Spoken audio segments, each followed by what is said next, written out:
Bismillahirrahmanirrahim. Assalamualaikum warahmatullahi wabarakatuh. Jumpa lagi di channel YouTube Rivanesta. Masih di sudut edukasi, belajar mudah dan menyenangkan. Bagaimana kabar adik-adik sekalian, khususnya siswa-siswi kelas 4 ya. Semoga hari ini kalian semua dalam keadaan sehat pastinya ya. Karena dengan kondisi yang sehat, kalian bisa mengerjakan segala sesuatu dengan penuh kegembiraan dan dengan kondisi yang sehat pula. Kita bisa belajar bersama untuk membahas soal-soal dari buku penilaian Bu Pena untuk SD atau MI kelas 4 ya. Dan kita masih di jilid 4D tema 8 daerah tempat tinggalku. Pada kesempatan kali ini akan kita lanjutkan pembahasan soal ayo berlatih di tema 8 subtema 2 ya, khususnya untuk pendamping pembelajaran 3 dan juga pendamping pembelajaran 4. Dan jangan lupa untuk selalu berdoa agar diberikan kemudahan dan kelancaran di setiap kegiatan yang kita lakukan. Oke, langsung saja kita menuju ke tema 8 subtema 2 ayo berlatih di pendamping pembelajaran 3 dan juga pendamping pembelajaran 4 ya. Kita mulai pendamping pembelajaran 3 ini di halaman 42 ya. Dimulai untuk muatan pelajaran IPS ya. Ini tentang mengidentifikasi kegiatan ekonomi ya.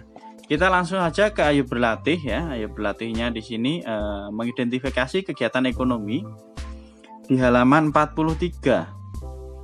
Kerjakan soal-soal berikut.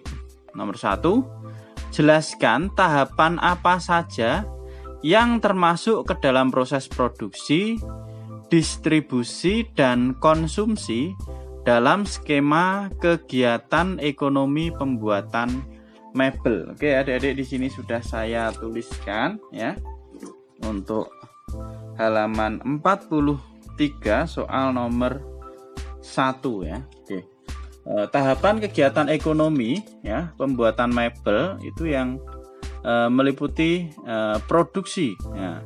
Kegiatannya yaitu perkebunan jati ya, kegiatan produksi ya. Ada penebangan kayu jati dan juga pengolahan kayu jati, itu adalah kegiatan produksi. Kemudian kegiatan ekonomi yang berikutnya yaitu distribusi ya. Contohnya adalah pengiriman kayu jati, dan yang ketiga kegiatan ekonominya adalah konsumsi ya. Jadi ada produksi, distribusi, dan konsumsi. Untuk konsumsi ya, contoh kegiatannya adalah ada pembeli kayu jati ya, berarti dia membeli. Kemudian ada pembeli kursi dari kayu jati, ini juga konsumsi ya. Jadi produksi itu biasanya yang membuat, distribusi yang menyalurkan, sedangkan konsumsi itu adalah yang memakai. Oke, kita lanjut ke soal nomor 2. Perhatikan jenis-jenis pekerjaan berikut ya, dari A, B, C, D ya. Kemudian pertanyaan yang nomor 2A, tuliskan jenis pekerjaan apakah yang terdapat pada proses kegiatan ekonomi pada gambar A dan D berturut-turut ya. Ini sebenarnya dari A sampai D harusnya ya. Jadi proses kegiatan ekonomi dari A sampai D itu ada kegiatan ekonomi semua. Jadi di sini saya jawab dari A sampai D ya untuk yang pertanyaan nomor 2A. Ya, nomor 2A di sini. Nah, dari gambar A tadi ya, nomor 2A. Kita mulai dari gambar A tadi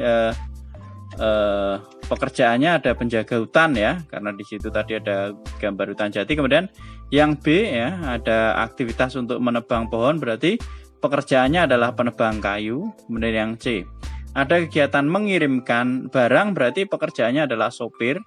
Kemudian yang D, nah itu pekerjaannya adalah pengukir furniture ya, furnitur. Kemudian nomor 2 yang B ya, manakah yang termasuk kegiatan produksi dan distribusi ya? Manakah yang termasuk kegiatan produksi dan distribusi? Jelaskan dari gambar A sampai D, yang termasuk kegiatan produksi yang mana, yang distribusi yang mana. Oke. Jadi, yang termasuk kegiatan produksi di sini ada perkebunan jati, penebangan kayu jati, dan juga pengolahan kayu jati, itu kegiatan produksi. Kemudian yang kegiatan distribusi adalah pengiriman kayu. Itu ya jawaban untuk nomor 2B ya. Nomor 2A ini jawabannya, 2B jawabannya ini. Oke, kita lanjut ke soal nomor 3. Mengapa harga mebel yang sudah jadi memiliki harga yang lebih mahal dibandingkan dengan harga kayu yang baru tebang. Oke ya. Alasannya apa? Oke. Jadi karena untuk menjadi mebel dibutuhkan proses yang cukup lama dibandingkan kalau masih berbentuk kayu ya, masih utuh ya. Selain itu, mebel sudah dibuat sedemikian rupa sehingga mempunyai nilai lebih ya, sesuai fungsinya. Misalnya kayu tadi dijadikan meja, dijadikan kursi, dijadikan almari lah itu. Jadi memiliki nilai lebih, yaitu memiliki manfaat yang lebih ya. Selain prosesnya juga tentu membutuhkan waktu yang lama ya.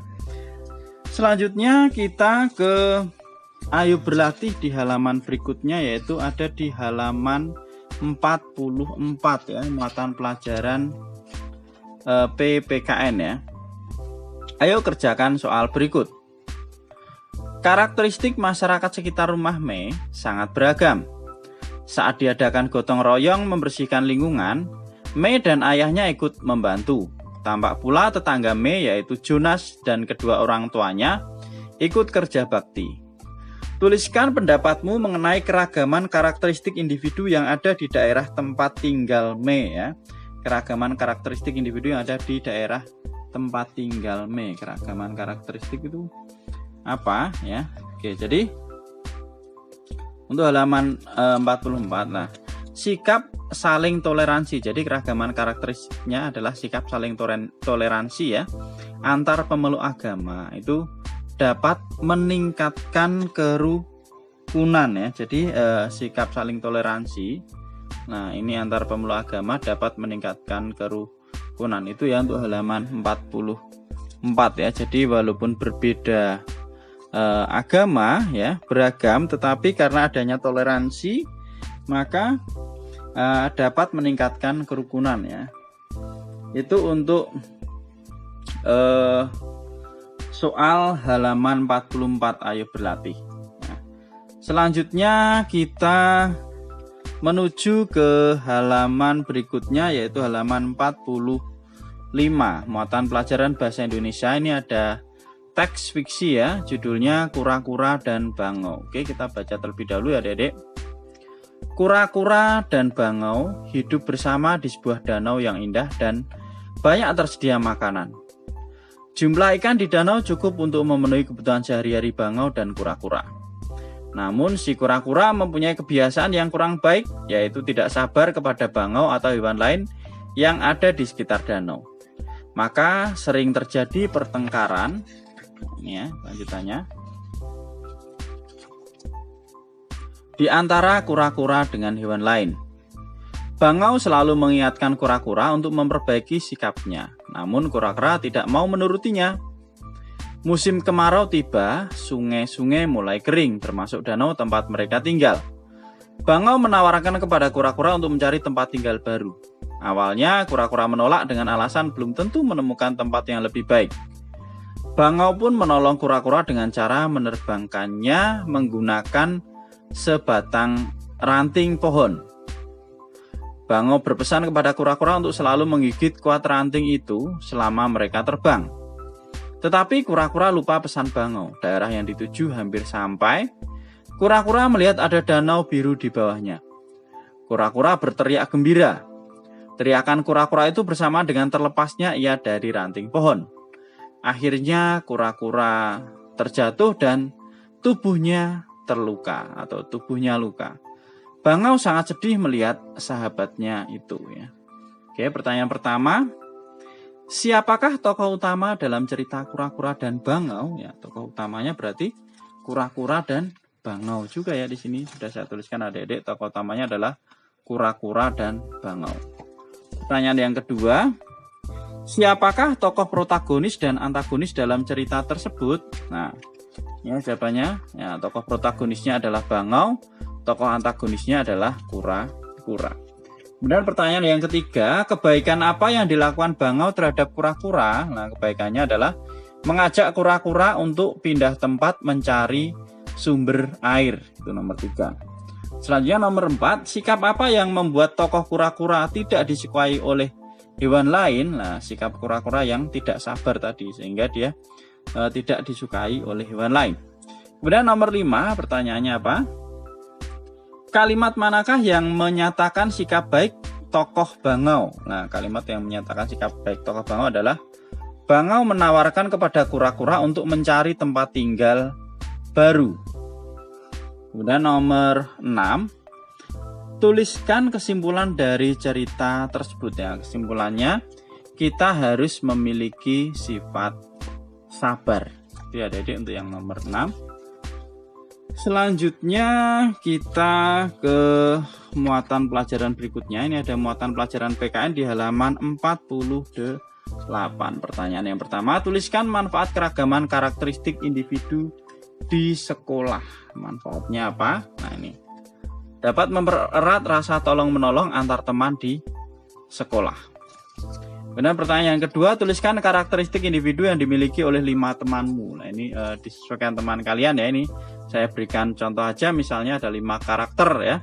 Ada pemalu, pemberani, bersemangat, pantang menyerah, dan juga disiplin. Ini contoh karakter ya. Misalnya teman kalian itu seperti apa ya, bisa dituliskan.